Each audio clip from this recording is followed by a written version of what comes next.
মৃত ব্যক্তিকে গোসল করানোর সময় ঘনিষ্ঠ একজন সাথে থাকবে। কখনোই মৃত ব্যক্তিকে গোসল করানোর জন্য অপরিচিত কিংবা পরিচিত কারো কাছেই একা ছেড়ে দেবেন না। মৃত ব্যক্তি যেই হোক তার পাশে একজন ঘনিষ্ঠ মানুষকে রাখুন। কখনোই মৃত ব্যক্তিকে একা ছেড়ে দেবেন না অন্য কারোর হাতে। আবারও বলছি, মৃত ব্যক্তিকে গোসলের সময় একজন সাথে থাকুন। লাশের আত্মীয় যিনি, মৃত ব্যক্তির যিনি আত্মীয়, ঘনিষ্ঠ একজনকে লাশের পাশে রাখুন।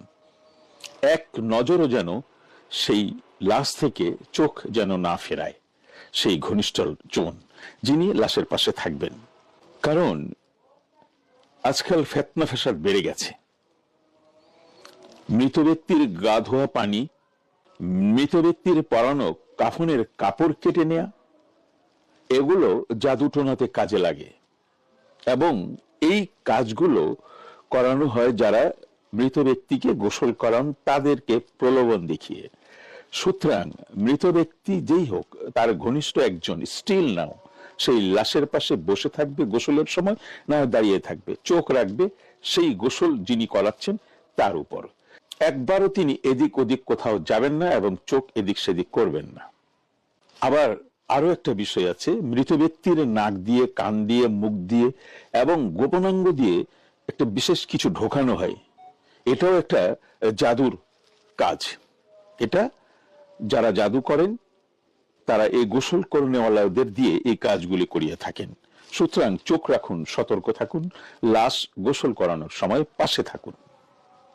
মনে রাখবেন, জাদুকর কিংবা জাদু ইন্ধনদাতা তারা কিন্তু মুশরিক, কাফের।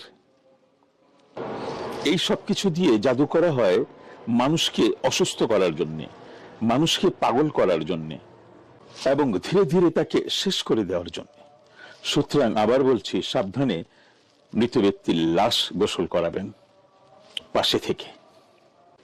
মনে রাখবেন, নাপাক রক্ত, নাজায়েজ পদার্থ, কুকুরের রক্ত, শুকুরের রক্ত, মৃত ব্যক্তির লাশ ধোয়ার পানি, মৃত ব্যক্তির কাফনের কাপড় থেকে কেটে নেয়া টুকরো কাপড়, মৃত ব্যক্তির চুল, নাবালক শিশুর রক্ত, কোরবানির পশুর রক্ত, এই সবগুলোই জাদু টোনার কাজে লাগে। এইসব ব্যবহার করে জাদু কার্যকর করা হয়। সুতরাং সাবধান, নিজে সতর্ক থাকুন, অন্যকে সতর্ক করুন। এই ভিডিওটা শেয়ার করে দিন, বেশি বেশি শেয়ার করে দিন, লাইক করেন এবং কমেন্ট করেন, বেশি বেশি শেয়ার করুন।